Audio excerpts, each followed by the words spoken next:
So in games, sometimes you want to have little musical stingers come in over the music that are accentuating something that's happening. So in this case, what I'm imagining is that we're up against a boss, and the boss will see us, like we're hiding behind something, and then they see us, and there's kind of an alert sound.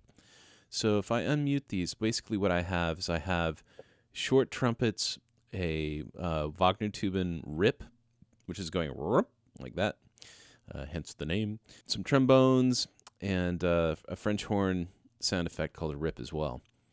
So the trick with concurrent themes is they're just little hits, so I'll just solo it for now. It's just that kind of a sound. And hopefully it sounds good over the rest of the mix. Yeah, it mixes in really well. And you should be able to essentially place it anywhere. So if I was to move it over, it should still sound okay.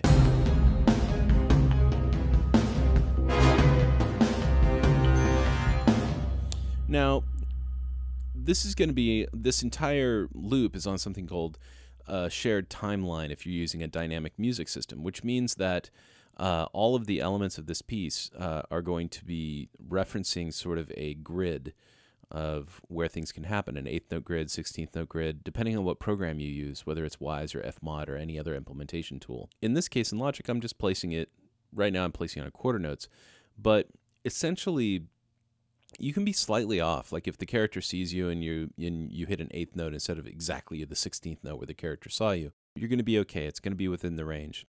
So it's always good if things are ever so slightly late. You definitely don't want it happening like a half note late or something like that. It's okay if the warning, the stinger comes in slightly late. So here's an example of one stinger with variations.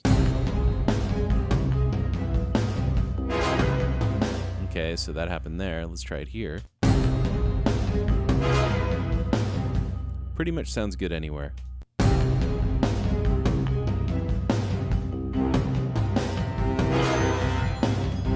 And it's cool to use something like, I'm kind of clustering my chords up there a bit so it's more harmonically ambiguous, so that if we were to have another tension level that was in a different key, we could potentially use these same clusters again if the game programmers wanted us to get another tension level to this and get some more intensity and everything else.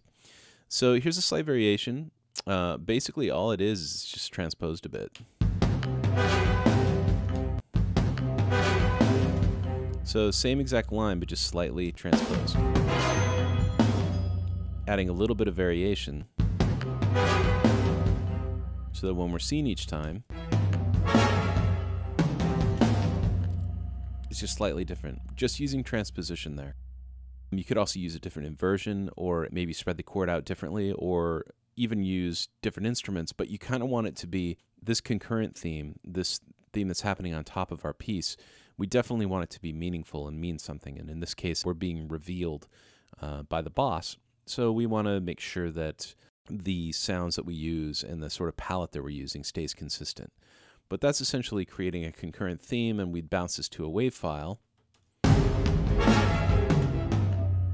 so that we could use it in our dynamic music system.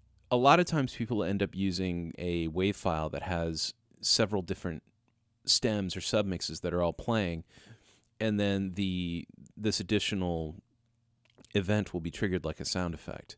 But some dynamic music systems, when you're actually using the music systems in these programs, these things can be timed really nicely to the song on a shared timeline. I also made this little effect down here just for fun. All right, on to our next cartoon.